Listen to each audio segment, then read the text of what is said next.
A busca pelos vestígios de uma era misteriosa. Será que uma espada com poderes mágicos realmente existiu? Onde se localizava o fabuloso castelo de Camelot? Quem foi o rei Arthur? E os cavaleiros da Távola Redonda?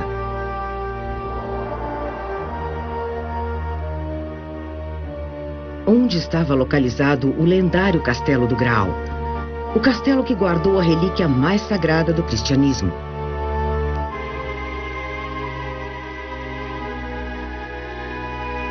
O Santo Graal.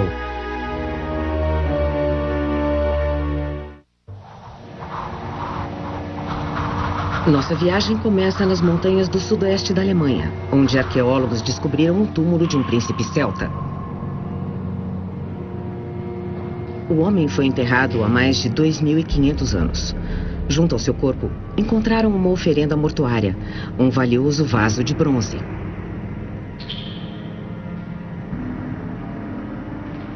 Nosso primeiro passo em busca do Santo Graal nos leva ao mundo misterioso dos celtas. Os celtas chegaram à Europa pelo leste, viajando para o oeste através da bacia do Danúbio, os Alpes e pelas montanhas da Europa Central. Eles trouxeram consigo sua cultura, seus rituais e suas tradições.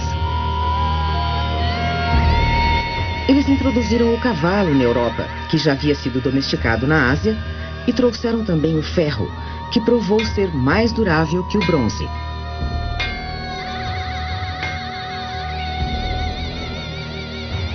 Na época dos celtas, enterrar um príncipe junto com seus pertences era uma tradição. Seus pertences eram presentes para os deuses. Eram a garantia de que na vida depois da morte, onde as almas invisíveis dos mortos sobreviviam, nada lhe faltaria. Como parte do ritual, sacerdotes jogavam joias em lagos sagrados. Juntamente com espadas, as oferendas funerárias mais importantes. Entre as centenas de objetos encontrados pelos arqueólogos nos lagos sagrados, está a espada longa celta. Os romanos ficaram horrorizados com suas lâminas de ferro muito afiadas. Eles usavam espadas curtas, especialmente em combates, corpo a corpo. A longa espada celta era uma arma muito eficaz para estocadas e permitia ao guerreiro manter seu adversário à distância. No Museu Central Germânico Romano, em Mainz, uma espada longa encontrada num túmulo celta está sendo examinada. A lâmina da espada está torta. Ela foi intencionalmente entortada durante o funeral para expressar sua inutilidade. Foi com uma espada celta longa que surgiu o mito de Excalibur, a arma invencível com poderes mágicos. Poderes mágicos também podem ser atribuídos a recipientes. Numa época onde as pessoas muitas vezes encaravam a fome, a cornucópia tinha um significado especial, pois estava eternamente recheada de comida. Tigelas, jarras, cálices e caldeirões eram todos considerados recipientes mágicos. A história mais antiga sobre o Graal era um poema no qual Arthur e seus homens saem em busca de um recipiente mágico, um caldeirão. Caldeirões eram frequentemente...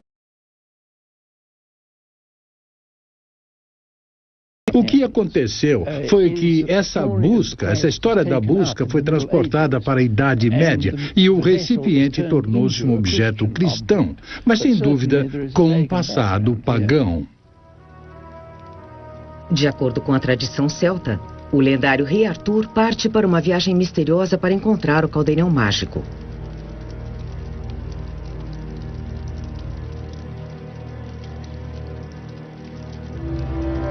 Sua jornada perigosa começa num lago que o leva para o outro mundo, o Reino dos Mortos, que acreditava-se estar localizado no centro da Terra.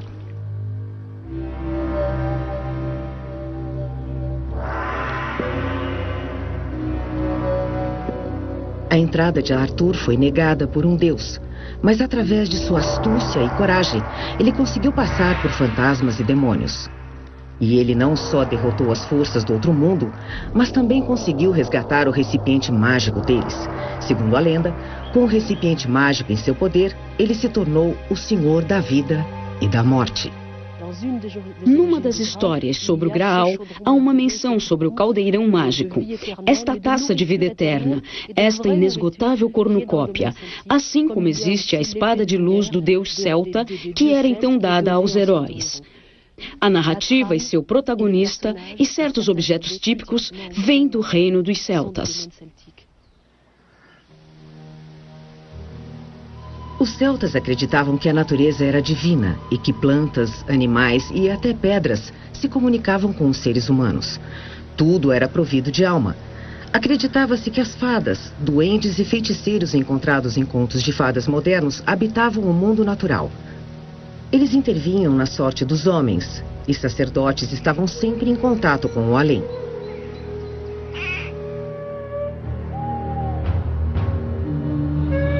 Os celtas se reuniam num pequeno bosque mágico para seus cultos regulares. Os sacerdotes e os druidas eram os contadores de histórias, poetas, filósofos e possuíam poderes curativos.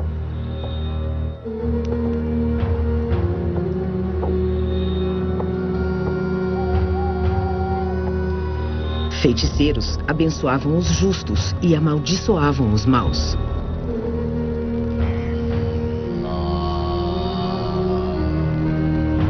Com seus ritos e encantamentos, eles apaziguavam os poderes da natureza.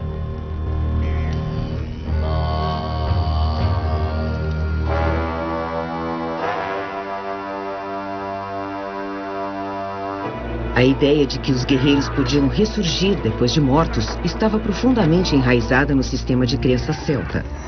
Os celtas eram guerreiros impiedosos. Homens e mulheres, sem distinção, se alistavam para batalhas selvagens e desenfreadas.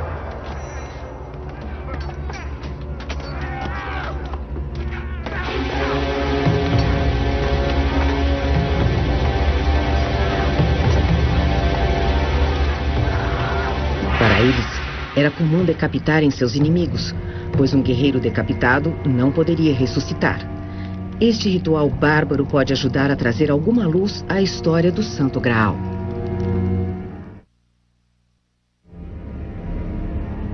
A convicção celta sobre este recipiente do século I a.C. fornece uma pista para a história do Graal. O príncipe à esquerda está mergulhando um guerreiro são e salvo de cabeça para baixo num vaso.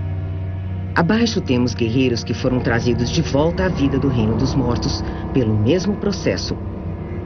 Assim como os cristãos depois deles, os celtas acreditavam na ressurreição. A descoberta do túmulo de um príncipe em Hochdorf, perto de Stuttgart, deixou arqueólogos boquiabertos. Dentro do túmulo do príncipe, eles encontraram um caldeirão de bronze e uma enorme copa, grande o bastante para acomodar um ser humano.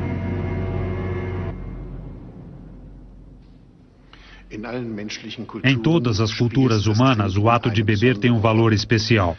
Em muitas práticas rituais, beber tem uma função mágica.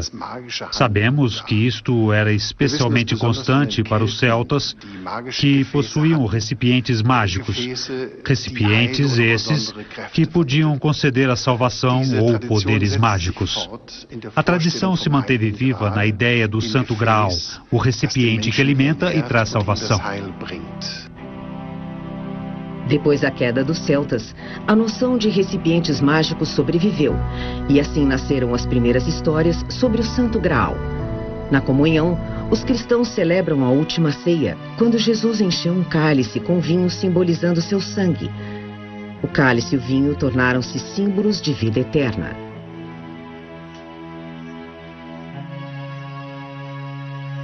Os acontecimentos dos últimos dias da vida de Jesus são muito conhecidos. A história de sua crucificação foi contada, escrita e representada inúmeras vezes. Mas há pontos menos conhecidos dessa história, e um deles envolve o Santo Graal. Segundo a lenda, o centurião romano Longinus lacerou o torso de Jesus crucificado com sua lança.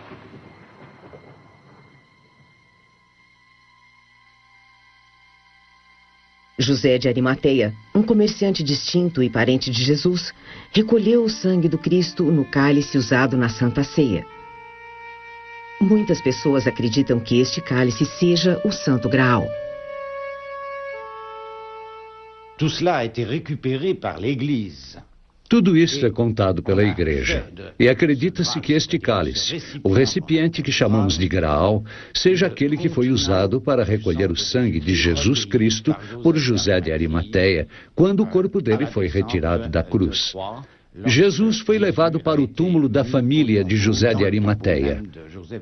Estas lendas e tradições formam a base para o mito do Graal e a apaixonada busca pelo Graal, empreendida por Arthur e seus cavaleiros. Seus cavaleiros nada mais eram que guerreiros que precisavam de um ideal cavalheiresco da lenda arturiana. Era a busca pela perfeição simbolizada pelo Graal. C'est la recherche de la perfection symbolisée par le Graal. Segundo a tradição, José de Arimateia guardou o cálice. Mas por ser seguidor de Jesus, ele foi perseguido, capturado e mandado para a prisão. Depois de solto, ele abandonou sua terra natal e, seguindo uma antiga rota de comércio através do Mediterrâneo, ele viajou até o sul da França. Acredita-se que José tenha se estabelecido em Languedoc, junto com outros discípulos, incluindo Maria Madalena. Teria o Santo Graal cruzado a Europa nesta jornada? Sob o ponto de vista puramente arqueológico, é perfeitamente aceitável que um homem distinto como José de Arimateia tenha levado o cálice, que pode ter sido usado em ocasiões festivas, a Páscoa, por exemplo. Ninguém sabe onde o Santo Graal ficou guardado assim que chegou à Europa.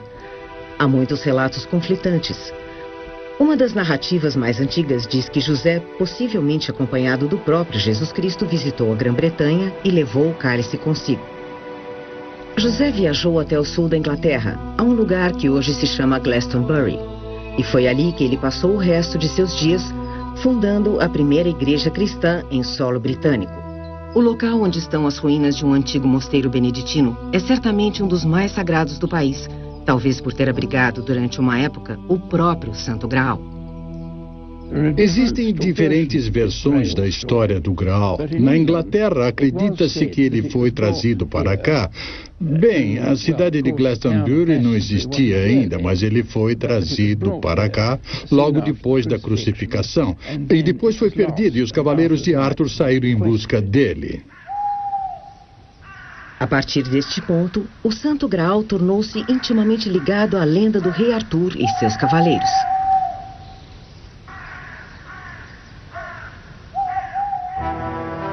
A retirada dos romanos da Grã-Bretanha no século V foi um desastre para os romanos britânicos que ficaram para trás. Nada conseguia impedir os bárbaros que fluíam pela muralha de Adriano, outrora uma fronteira segura entre o norte bárbaro e os romanos britânicos do sul. Sem uma força de defesa organizada, o país logo sucumbiu ao caos. Apenas um rei britânico conseguiria deter as forças da anarquia, Arthur. Numa série de batalhas, Arthur derrotou todos os invasores. Assim seguiram-se alguns anos de paz e estabilidade. As proezas de Arthur tornaram-se tema de lendas. Ele era a personificação da Era Dourada britânica, e com a continuidade da agitação da Baixa Idade Média, as pessoas esperavam a volta de um homem como Arthur, ou o próprio Arthur.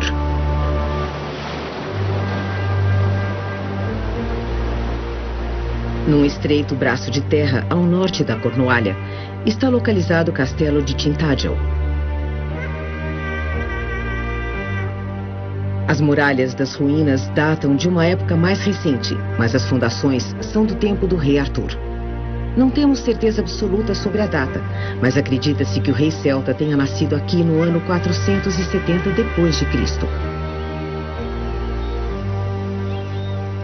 Embaixo do castelo existe uma gruta conhecida como Caverna de Merlin, batizada com o nome do lendário feiticeiro que foi tutor do jovem Arthur. Nesse ponto, muitos celtas haviam se convertido ao cristianismo, mas seu modo de pensar ainda era condicionado pelo paganismo. A transição entre a antiga e a nova religião foi um processo gradual.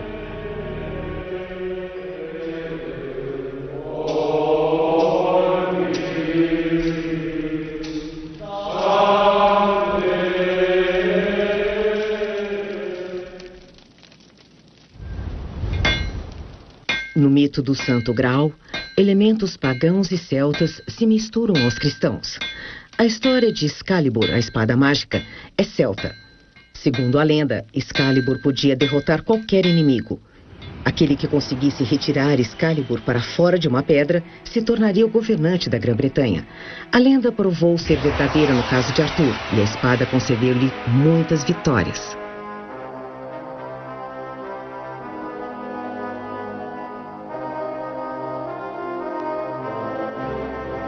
No final da vida de Arthur, um de seus seguidores fervorosos atirou o Excalibur num lago sagrado, mantendo a tradição celta.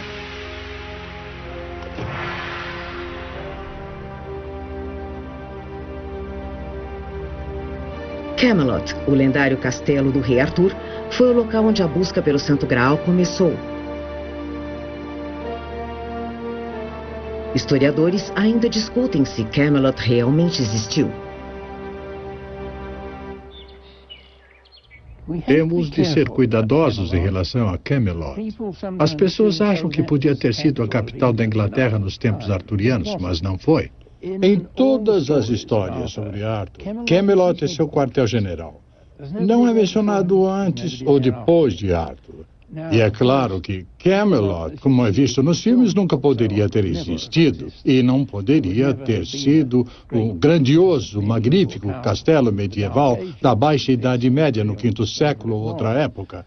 Mas é bem possível que Arthur tenha tido um quartel-general e que o lugar se chamasse Cadbury ou então Castelo de Cadbury. Castelo de Cadbury, no sul da Inglaterra. Esta construção feita à mão com terra e muralhas é uma das maiores fortalezas em colina do país. Segundo evidências arqueológicas, um complexo grande e impressionante foi construído aqui no V século, época do reinado de Arthur. Seria este complexo o Castelo de Camelot?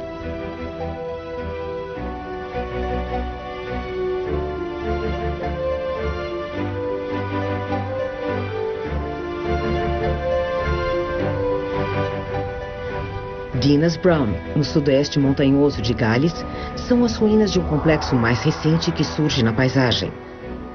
De acordo com vários historiadores, esta pode ter sido a localização ideal para Camelot.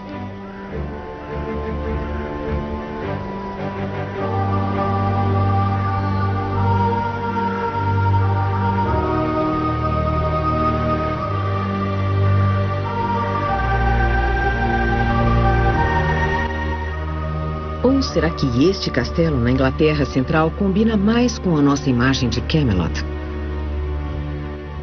A única coisa que pode ser dita com certeza é que escritores das últimas sagas arturianas alimentaram uma visão de Camelot que não combina com a sóbria realidade da era arturiana.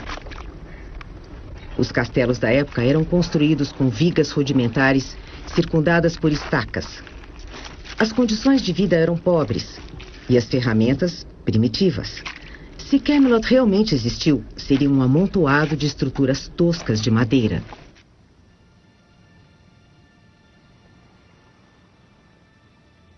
Diz a lenda que no final de sua vida, Arthur viajou de barco com uma fada para a ilha mística de Avalon.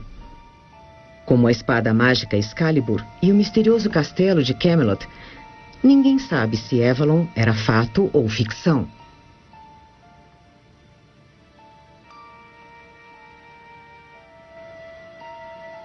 A localização exata de Avalon foi se desbotando da memória humana. Há muitos lugares diferentes que correspondem à descrição da lendária ilha. O Monte de St. Michael's, na costa sul de Cornualha, bate perfeitamente com essa descrição.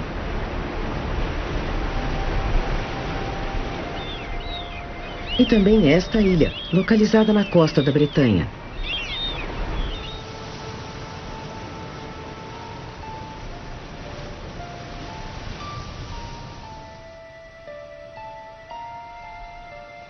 E ainda há muitas outras possibilidades.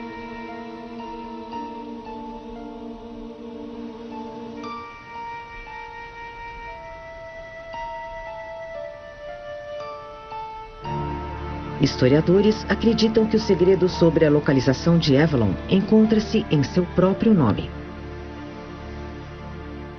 O nome Avalon significa maçãs e local das maçãs.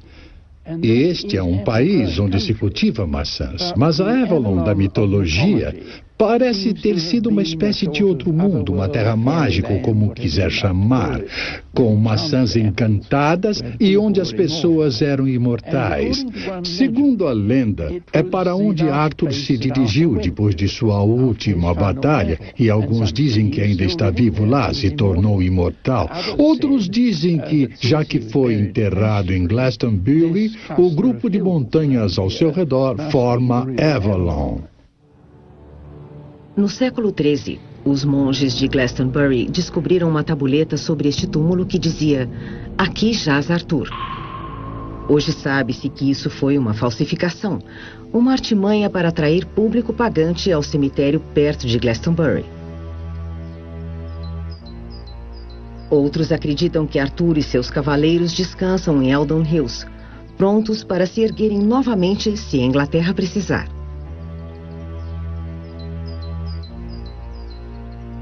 Mais de 500 anos depois de Arthur, no século XI, a corte inglesa, influenciada pelos franceses, passou a se interessar pela arte.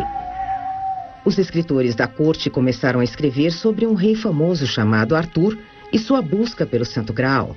Não há provas históricas para esse próximo capítulo da história sobre o Graal. Estamos entrando num mundo puramente mítico, o lendário mundo da Távola Redonda. A Távola Redonda era uma assembleia de cavaleiros respeitáveis que dedicaram suas vidas à busca pelo Santo Graal.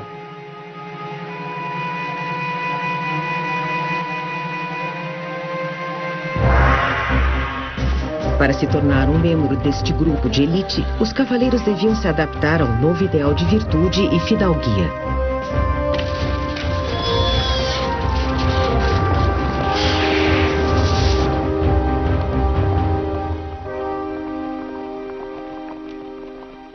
A época arturiana foi uma era dourada, de homens generosos e justos, quando as coisas eram compartilhadas e quando a virtude era recompensada. Era também um mundo no qual havia comunicação com o sobrenatural, no qual podia-se prolongar a vida e elevá-la a um plano superior. Como preferido de Arthur, Lancelot talvez tenha sido o mais conhecido dos cavaleiros. Ele foi um homem que lutou pela perfeição e dedicou sua vida à causa santa. Mas nem Lancelot foi perfeito. Diz a lenda que Lancelot apaixonou-se perdidamente pela esposa de Arthur, a rainha Guinevere.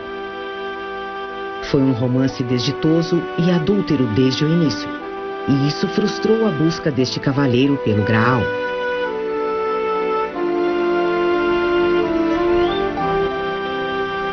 A traição de Lancelot destruiu o mundo de Camelot.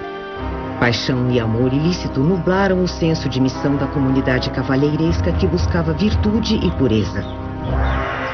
Esse declínio moral ameaçou a extinção do mundo da fidalguia. Na corte de Camelot, a traição era considerada o maior crime.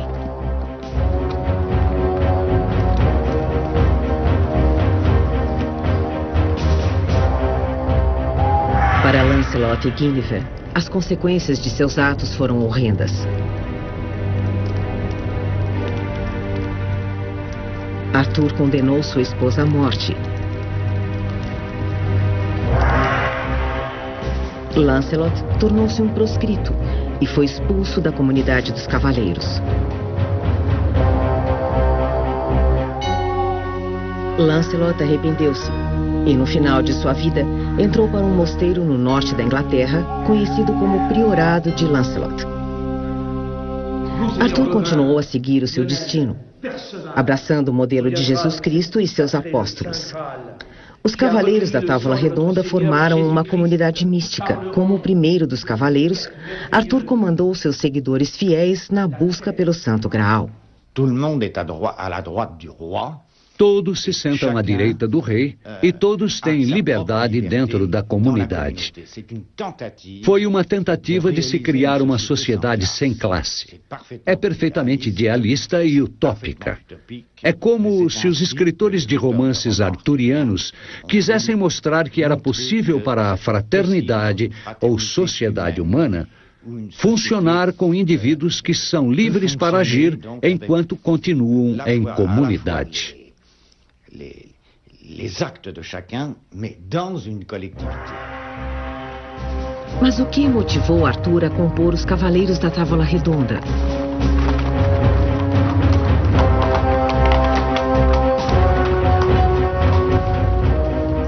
Na época em que os contos foram escritos, a Europa tinha sido forçada a aceitar uma terrível derrota. A Terra Santa tinha finalmente caído nas mãos dos invasores muçulmanos. Humilhados, os cruzados voltaram para casa com seus ânimos frustrados, seus sonhos arruinados e sua fé abalada. Eles precisavam de um novo significado para suas vidas, e eles o encontraram na busca pelo Santo Graal.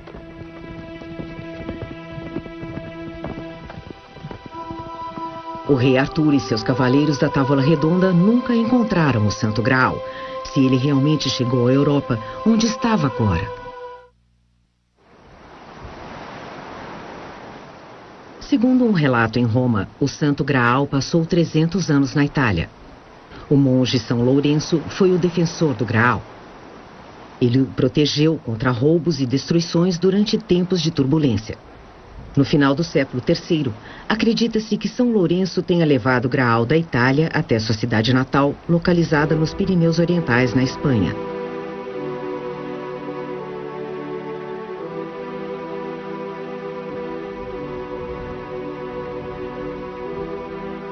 Sob as montanhas escarpadas dos Pirineus, existem muitas cavernas. É aqui que se imagina que a relíquia tenha sido escondida. Este pode ter sido o local ideal para escondê-lo. Uma montanha é um impedimento natural.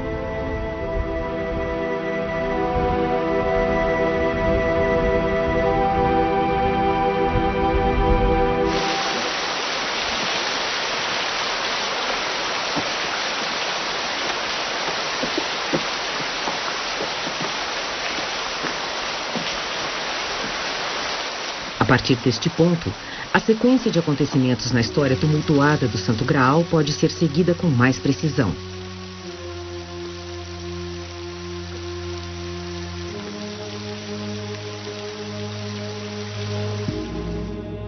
Este local fornece todas as condições para isso, concorda?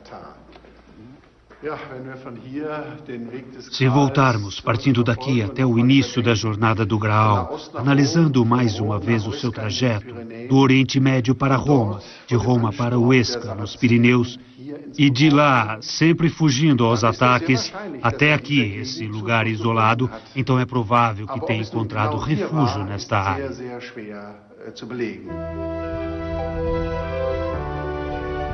Durante a Idade Média Alta, uma nova devoção surgiu em ambos os lados dos Pirineus, e ela inspirou as pessoas a fazerem peregrinações. Através da alta montanha surge um caminho, a rota para Santiago de Compostela.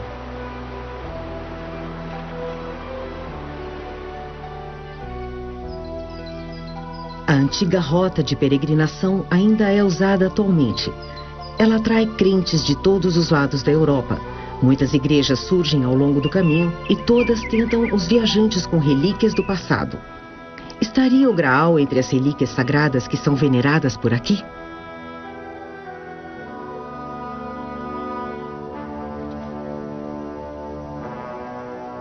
No início do século XII, as cruzadas entraram em declínio. Segundo a lenda, soldados que voltaram da Terra Santa trouxeram consigo uma âmbula contendo gotas de sangue do Cristo. Seria este recipiente o Santo Graal? Por volta do ano 1200, a doutrina da transubstanciação foi aceita pela Igreja, ou seja, o vinho do cálice é, na verdade, o sangue de Cristo. E o Graal e os romances sobre ele, de Chrétien de Troyes e de outros mais, espalharam a novidade sobre esta nova teologia. Desta maneira, o mito do Graal, que era originalmente pagão, tornou-se um símbolo cristão para promover o ritual da Eucaristia e do Santo Sacramento. Mas nem todos concordavam com esta nova teologia romana. Longe de Roma, nos pés dos Pirineus, localiza-se a fortaleza de Montségur. Era aqui que os seguidores de uma seita cristã buscavam refúgio. Os catos, ou puros. Os catos consideravam o papado romano uma superstição mundana. Eles rejeitavam o clero da Igreja Católica, que havia sido corrompido pela riqueza, e em vez disso pregavam a pobreza e o retorno a uma fé simples.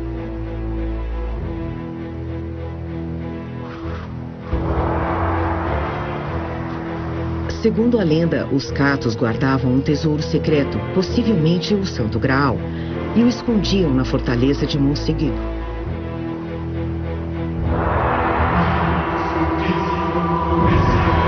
Para subjugar os hereges, o Papa lançou uma cruzada contra os catos.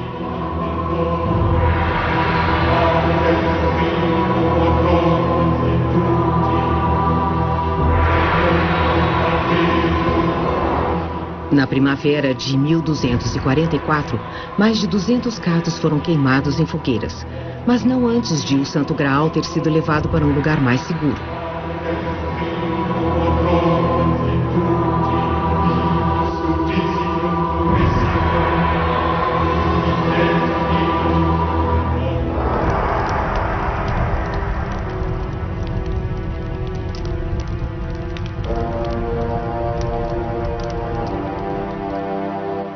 Até hoje, não há provas que mostrem que o tesouro que os catos estavam guardando fosse o Santo Graal. E o modo como ele foi levado do castelo acossado também continua sendo um mistério.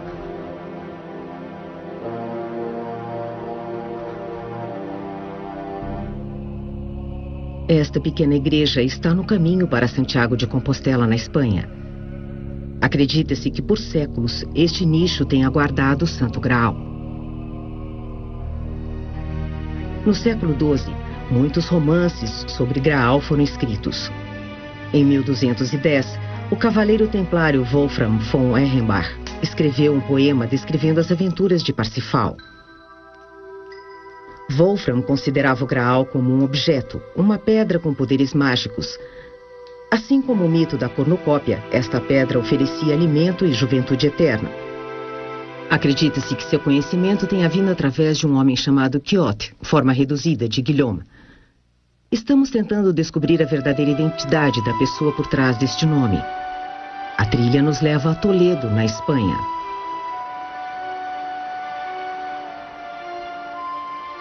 Na época, Toledo era um centro de ciências e literatura. O legado dos séculos está compilado nos arquivos da Catedral da cidade. Manuscritos e livros escritos em árabe, hebraico e latim, e há indícios sobre o autor da história original sobre o Graal.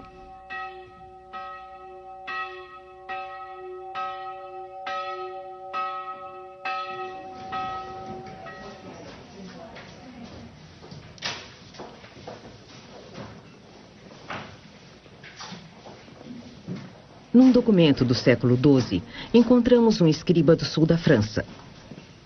Ele assinava como Guilhem de Narbon, ou em latim, Nabonensis Guilhem. Se ele for o homem a quem Wolfram se referiu, então ele deve ser o autor da história original do Graal, o misterioso Quixote. O documento foi vistoriado pela rainha Urraca, esposa do rei Afonso I. Afonso governou Aragão e Navarra em meados do século XII, época em que a veneração ao Santo Graal atingira o seu ápice. Segundo a descrição de Quixote, viajamos para o leste da Espanha em busca de mais pistas. Esta é a igreja de São Pedro el Viejo, em um vilarejo em Huesca. O rei Afonso I costumava vir até aqui para a sua contemplação silenciosa. Sabemos também que aqui o Santo Graal foi venerado por muito tempo. O nome Afonso e Fórcius em latim são relacionados a Amfortas. Amfortas, por sua vez, é o nome do rei na história do Graal. Seria o rei de Aragão e Navarra o modelo histórico do guardião do Graal? Teria esse governante se feito imortalizar a si e a sua dinastia no poema sobre o Graal?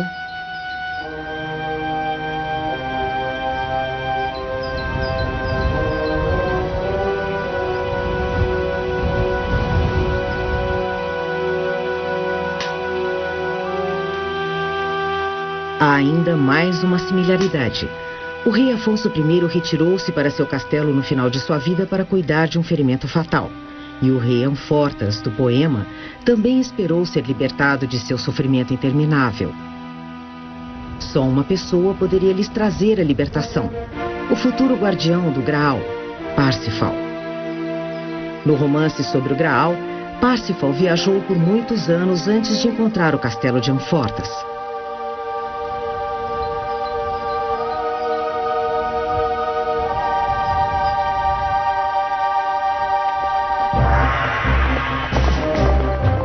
Parsifal também nos leva à Espanha, onde um conde espanhol pode ter servido de modelo para o cavaleiro Parsifal.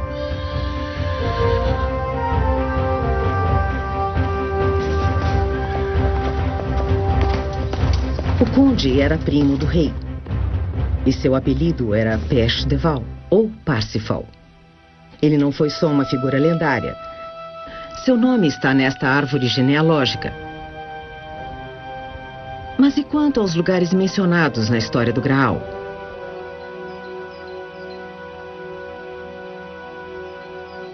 Nesta capela abandonada, uma cruz sustentada como uma arma foi esculpida na parede. É o símbolo dos Cavaleiros Templários. Os templários que guardavam o Santo Sepulcro em Jerusalém tornaram-se os guardiães do Graal. Aqui encontramos algo extraordinário. Os restos de um eremitério ou as últimas estruturas que são mencionadas por Parsifal em relação ao castelo do Graal. O eremitério fica aqui e o castelo do Graal aqui. Os dois estão localizados de uma tal maneira, um em relação ao outro, que é muito provável que este seja o caminho que foi repetidamente descrito no poema.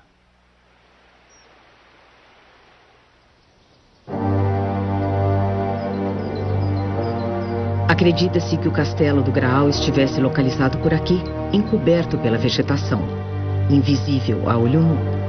Começamos nossa busca num raio de 20 quilômetros deste ponto. Na Idade Média, os castelos eram símbolos de poder e força. Eles eram construídos em locais que inspiravam respeito mesmo a uma grande distância.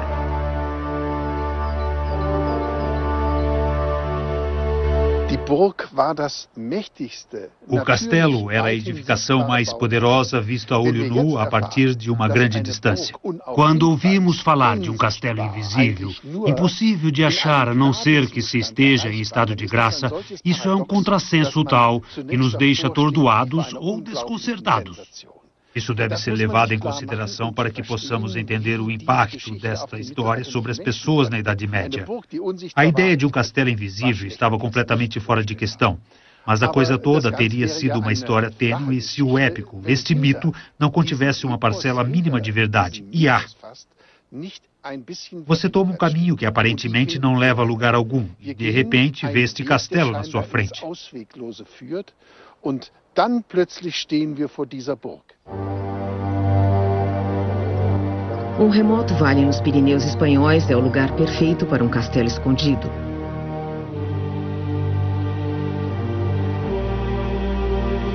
Este é o mosteiro fortificado de San Juan de la Peña. É o local para onde o rei Afonso I foi trazido mortalmente ferido. O pátio interno é impressionante. Temos aqui uma fileira dupla com nichos funerários no pátio interno do mosteiro e encontramos uma representação interessante. Uma âncora foi trabalhada por sobre este símbolo cristão. Parsifal tinha uma âncora em seu brasão, então admitimos que esta âncora seja mais um elo na enorme corrente de provas que estamos tentando descobrir. Barcelona, Espanha. No registro real na biblioteca da cidade, há mais evidências sobre o Graal. Um documento se refere ao mosteiro fortificado e um presente. Esse presente é um objeto descrito metade em espanhol, metade em latim, como um cálice lapidado ou cálice de pedra.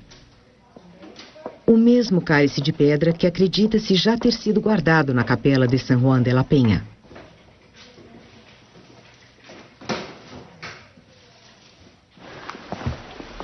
Na parte mais antiga do mosteiro existem abóbadas de pedra, um local ideal para se guardar o Graal. Imaginamos que o Graal tenha sido guardado nesta parte mais baixa, inteiramente dentro da pedra, no nicho ou no altar. A capela mencionada no documento dos registros reais está localizada por sobre as abóbadas. Ela foi construída como um templo. Esta é a sala que Parsifal procurava e que a literatura sobre o Graal descrevia como um templo dentro de um castelo.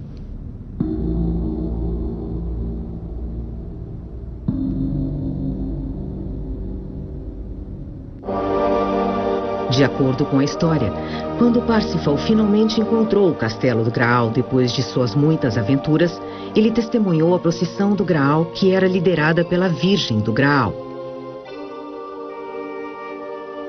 Atrás dela, vinha um carregador que trazia a lança que ferira o corpo de Jesus Cristo. A lâmina da lança nunca parou de sangrar. Uma carregadora também estava presente. Ela carregava uma travessa na qual supostamente já esteve deitada a cabeça de João Batista.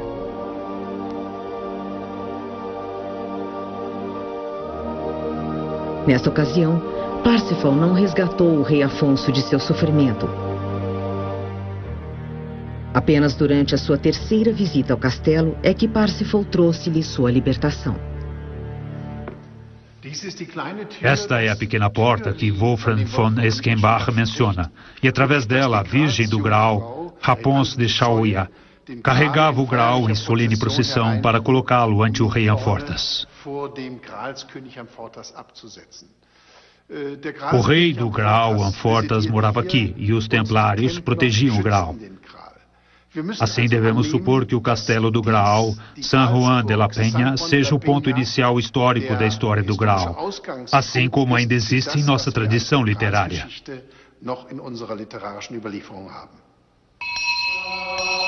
Estamos agora perto do fim de nossa busca pelo Santo Graal. A parte final de nossa jornada nos levará até Valência, na Espanha. Valência, Espanha. A capela lateral recebeu o nome de Capilla del Santo Cálice, ou Capela do Santo Graal.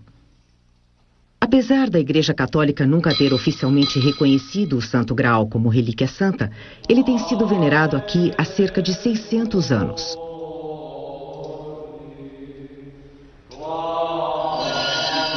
Sobre o altar, existe um sacrário protegido com um vidro à prova de balas. Ali dentro está o recipiente mencionado no documento da Biblioteca de Barcelona, o cálice lapidado, o cálice de pedra, o Santo Graal.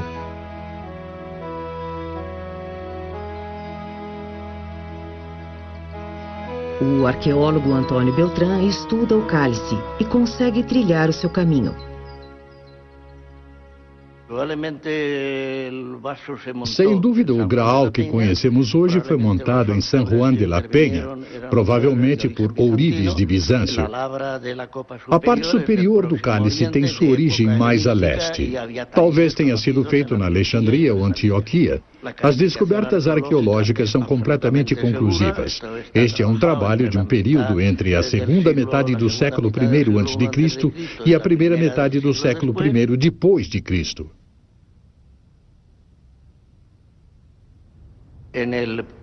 A parte de baixo, que é feita de pedra que forma o pé do recipiente, contém inscrições em árabe que certamente datam do tempo anterior à chegada do cálice a San Juan de la Peña.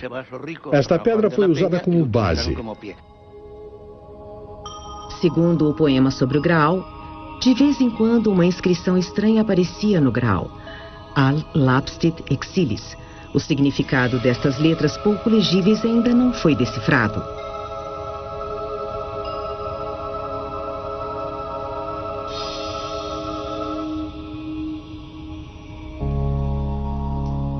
romance de Parsifal, Wolfram chama o Graal de Lapstid Exilis. E é pouco provável que seja uma simples coincidência. A pedra que ele descreve como sendo Graal é a base de pedra do recipiente do Graal em Valência.